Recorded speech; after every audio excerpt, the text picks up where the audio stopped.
ओम शांति। आज की मुरली है 15 अप्रैल 2026 की। बाबा कहते, मीठे बच्चे, तुम्हारा स्वधर्म शांत है। सच्ची शांति शांति धाम में मिल सकती है। यह बात सबको सुनानी है। स्वधर्म में रहना है। आज का प्रश्न, कौन सी नॉलेज एक बाप के पास है जो अभी ही तुम पढ़ते हो? उत्तर है पाप और पुण्य की नॉलेज। भारतवासी जब बाप को गाली देने लगते हैं तब पाप आत्मा बनते, और जब बाप को और ड्रामा को जान लेते हैं तब पुण्य आत्मा बन जाते हैं। यह पढ़ाई तुम बच्चे अभी ही पढ़ते हो। तुम जानते हो सबको सद्गति देने वाला एक ही बाप है। मनुष्य को सद्गति अर्थात मुक्ति, जीवन मुक्ति दे नहीं सकते। आज का गीत इस पाप की दुनिया से कहीं और ले चले। ओम शांति। बाप बैठकर बच्चों को समझाते हैं कि यह है पाप आत्माओं की दुनिया। वह भारत को ही कहेंगे कि भारत पुण्य आत्माओं की दुनिया थी, जहां देवी देवताओं का राज्य था। यह भारत सुखधाम था और कोई खंड नहीं थे। एक ही भारत था। चैन अथवा सुख उस सतयुग में था जिसको स्वर्ग कहते हैं। यह नर्क है। भारतवासी ही स्वर्ग था, अभी नर्क बना है। नर्क में चैन अथवा सुख शांति कहाँ से आए? कलयुग को नर्क कहा जाता है। कलयुग अंत को और ही रौरव नर्क कहा जाता है, दुखधाम कहा जाता है। भारत ही सुखधाम था जब इन लक्ष्मी नारायण का राज्य था। भारतवासियों का गृहस्थ धर्म पवित्र था, प्यूरिटी थी, सुख शांति भी थी, संपत्ति भी बहुत थी। अब वही भारत पतित बना है, सब भिखारी बने हैं। यह दुखधाम है। भारत सुखधाम था और जहां हम आत्माएं निवास करती है वह है शांति धाम। शांति वहां शांति धाम में ही मिल सकती है। आत्मा शांत वहां ही रह सकती है जिसको स्वीट होम, निराकारी दुनिया कहा जाता है। वह है आत्माओं का घर। वहां जब रहते हैं तो आत्मा शांति में है। बाकी शांति कोई जंगल आदि में जाने से नहीं मिलते हैं। शांति धाम तो वही है। सतयुग में सुख भी है, शांति भी है। यहाँ दुख धाम में शांति हो नहीं सकती। शांति धाम में मिल सकती है। सुख धाम में भी कर्म होता है, शरीर से पार्ट बजाना होता है। इस दुख धाम में एक भी मनुष्य नहीं जिसको सुख शांति हो। यह है भ्रष्टाचारी पतित धाम। तब तो पतित पावन को बुलाते हैं, परंतु उस बाप को कोई जानते नहीं है, इसीलिए निधन के बन पड़े हैं। आर्फन होने कारण आपस में लड़ते झगड़ते हैं। कितना दुख, अशांति, मारामारी है। यह है ही रावण राज्य। राम राज्य मांगते हैं। रावण राज्य में न सुख है न शांति है। राम राज्य में सुख शांति दोनों थे। आपस में कभी लड़ते झगड़ते नहीं थे। वहां 5 विकार होते नहीं। यहाँ 5 विकार है। पहला है देह अभिमान मुख्य, फिर काम क्रोध। भारत जब स्वर्ग था तो यह विकार नहीं थे। वहां देही अभिमानी थे। अब सब मनुष्य देह अभिमानी है। देवताएं थे देही अभिमानी। देह अभिमान वाले कभी मनुष्य किसी को सुख नहीं दे सकते, एक दो को दुख ही देते हैं। ऐसे मत समझो कोई लखपति, करोड़पति, पदमपति है तो सुखी है। नहीं, यह तो सब माया का भक्का है, माया का राज्य है। अभी उनके विनाश के लिए यह महाभारत लड़ाई सामने खड़ी है। इसके बाद फिर स्वर्ग के द्वार खोलने हैं। आधा कल्प के बाद फिर नरक के द्वार खोलते हैं। यह बातें कोई शास्त्रों में नहीं है। भारतवासी कहते हैं जब भक्ति करेंगे तब भगवान मिलेगा। बाबा कहते हैं जब भक्ति करते करते बिल्कुल नीचे आ जाते हैं तब मुझे आना पड़ता है स्वर्ग की स्थापना करने, अर्थात भारत को स्वर्ग बनाने। भारत जो स्वर्ग था वह नरक कैसे बना? रावण ने बनाया। गीता के भगवान से तुमको राज्य मिला, 21 जन्म स्वर्ग में राज्य किया, फिर भारत द्वापर से कलयुग में आ गया, अर्थात उतरती कला हो गई। तो इसीलिए सब पुकारते हैं, हे पतित पावन आओ। पतित मनुष्य को सुख शांति पतित दुनिया में मिल ही नहीं सकते। कितना दुख उठाते हैं। आज पैसा चोरी हुआ, आज देवाला मारा, आज रोगी हुआ, दुख ही दुख है ना। अभी तुम सुख शांति का वर्षा पाने का पुरुषार्थ कर रहे हो, बाप से स्वर्ग का वर्षा लेने का पुरुषार्थ कर रहे हो। सदा सुखी बनाने वाला एक ही बाप है, सदा दुखी बनाने वाला रावण है। यह बातें भारतवासी नहीं जानते हैं। सतयुग में दुख की बातें होती नहीं, कभी रोना नहीं पड़ता, सदैव सुखी सुख है। वहां देह अभिमान अथवा काम क्रोध आदि होते नहीं। जब तक 5 विकारों का दान न दे तब तक दुख का ग्रहण छूट नहीं सकता।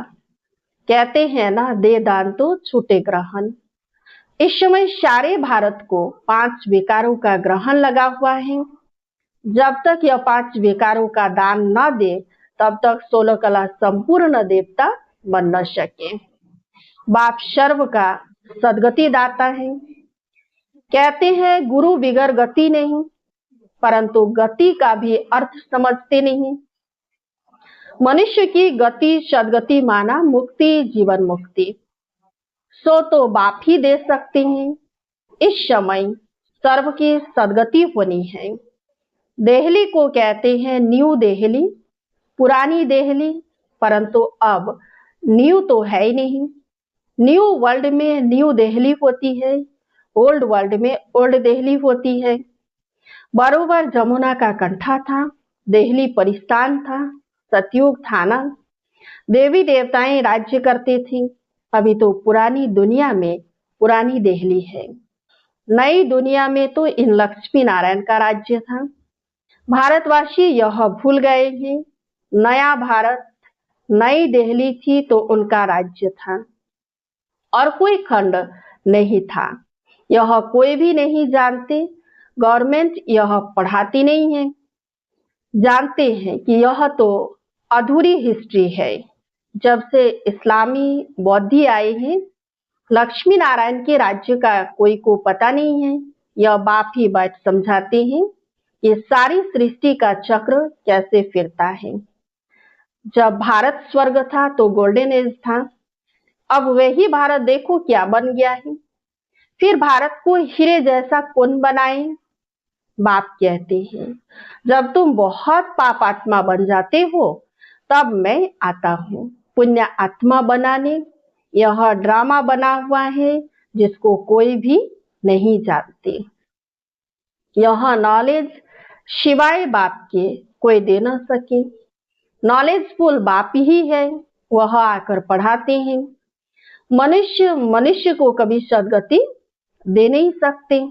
जब देवी देवता थे तो सब एक दो को सुख देते थे, कोई भी बीमार रोगी नहीं होते थे।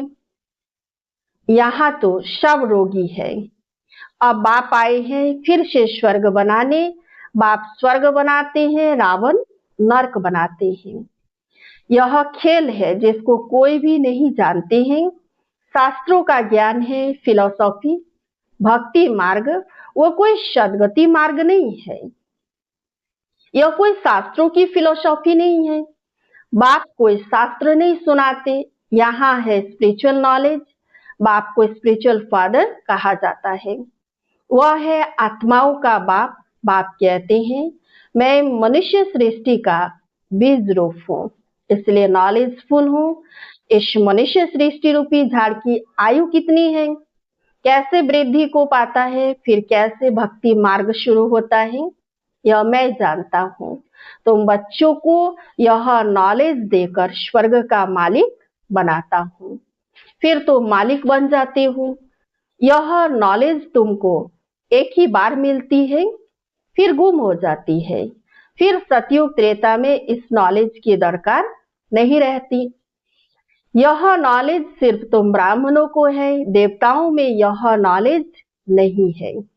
तो परंपरा से यह नॉलेज आ न सके, यह सिर्फ तुम बच्चों को एक ही बार मिलती है, जिससे तुम जीवन मुक्त बन जाते हो, बाप से वर्षा पाते हो।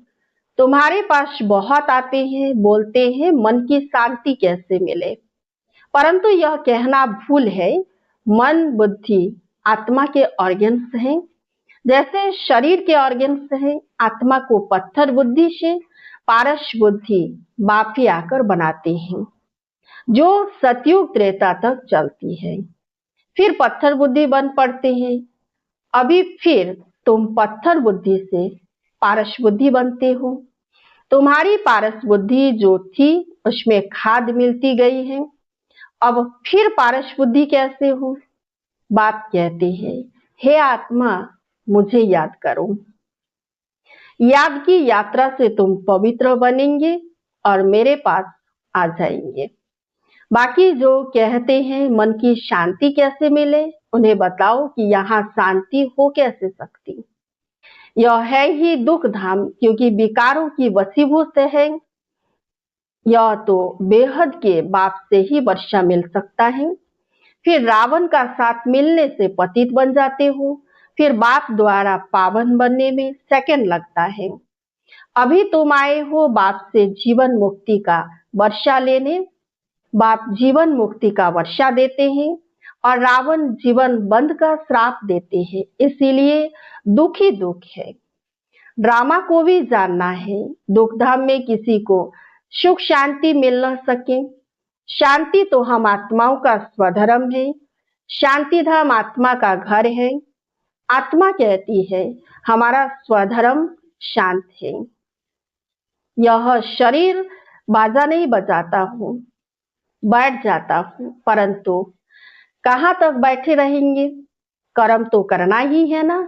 जब तक मनुष्य ड्रामा को नहीं समझे तब तक दुखी रहते हैं। बाप कहते हैं मैं हूं ही गरीब निवाज, यहाँ गरीब ही आएंगे, साहूकारों के लिए तो स्वर्ग यहाँ है। उन्हों की तकदीर में स्वर्ग के सुख है ही नहीं। बाप कहते हम गरीब निवाज हैं, साहूकारों को गरीब और गरीबों को साहूकार बनाता हूँ। साहूकार इतना उच्च पद पा नहीं सकते, क्योंकि यहाँ साहूकारों को नशा है। हाँ प्रजा में आ जाएंगे, स्वर्ग में तो जरूर आएंगे, परंतु उच्च पद गरीब पाते हैं।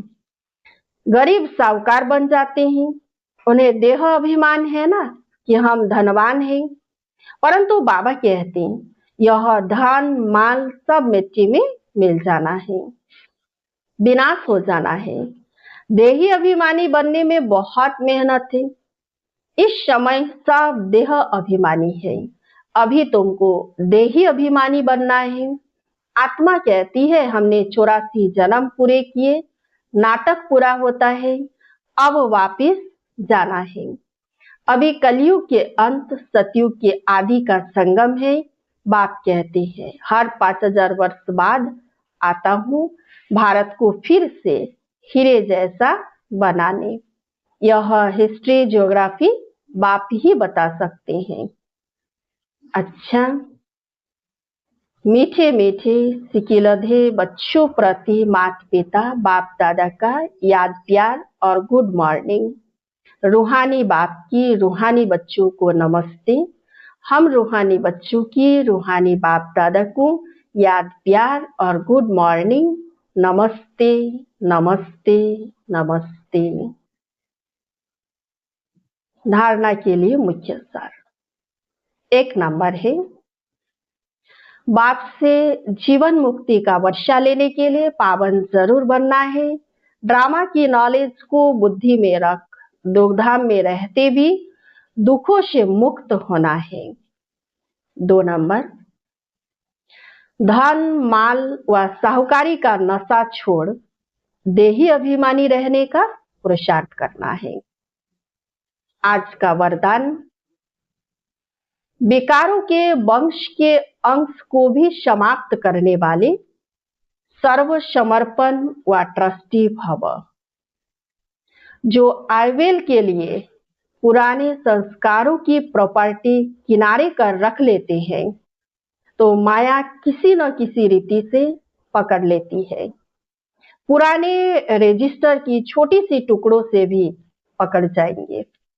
माया बड़ी तेज है, उनकी कैचिंग पावर कोई कम नहीं है, इसलिए विकारों के वंश के अंश को भी समाप्त करो। जरा भी किसी कोने में पुराने खजाने की निशानी न हो, इसको कहा जाता है सर्व समर्पण, ट्रस्टी व यज्ञ के स्नेही सहयोगी। आज का स्लोगन, किसी की विशेषता के कारण उससे विशेष स्नेह हो जाना ये भी लगाव है। किसी की विशेषता के कारण उससे विशेष स्नेह हो जाना ये भी लगाव है। अव्यक्त इशारे, महान बनने के लिए मधुरता और नम्रता का गुण धारण करो। मधुरता ही महानता है, इसमें मन और मुख का कड़वापन समाप्त हो जाता है। क्रोध अग्नि शीतल हो जाती है। बाप दादा अपने हर बच्चे को शीतल देवता बनाना चाहते हैं, इसलिए मधुरता के गुण को धारण करो। आपका मुखड़ा भी मीठा हो, मधुरता के गुण से भरपूर बनो। जो भी संपर्क में आए उसे मधुर बोल व शक्तिशाली दृष्टि से भरपूर करो। ओम शांति।